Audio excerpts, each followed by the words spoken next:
欢迎大家收看最新一集全新视野。这一集的看点：中国新式191系列枪械。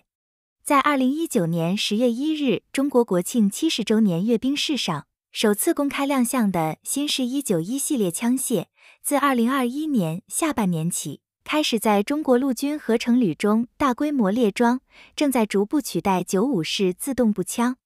新式191系列枪械主要是3款步枪，即191自动步枪、191短自动步枪和191精准步枪。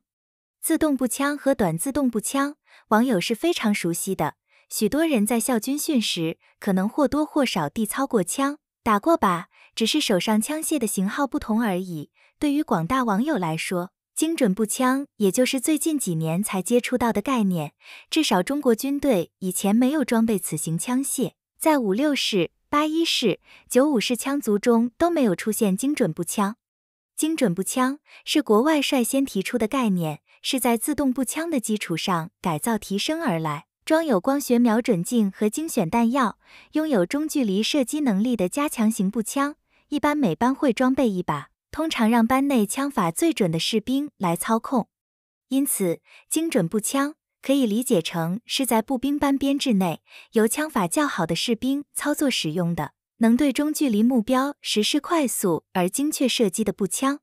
大都采用20至30发弹匣供弹，能实施单发和连发射射击，主要用于打击400至800米距离内战场上的有生目标。其火力与自动步枪相当，但最大射程和射击精度却远在自动步枪之上，拥有800米的有效射程，是一种介于现代自动突击步枪和当代狙击步枪之间又衍生出来的新枪种。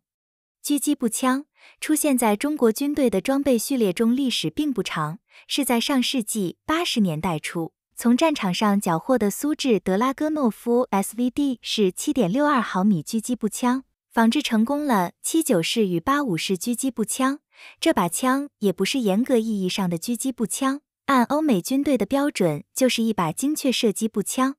同样，中国军队以后装备的 5.8 毫米的88式狙击步枪，其实也是一把精确射手步枪。由于东西方对精准步枪的定位及称呼上的不同，很长时间内造成了许多人对精准步枪和狙击步枪认识上的混淆。随着中国军队出国参加国际军体射击比赛，与外军联合演习时相互学习、交流、观摩多了，自然就开阔了眼界，对于狙击步枪、精确射手步枪就有了全新的认识。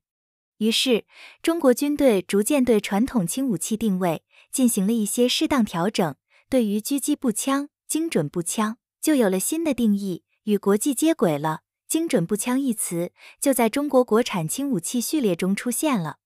平均每班装备了一把191精准步枪，采用30发半透明弹匣供弹，同样具备单发和连发射击功能，且火力与191自动步枪相当。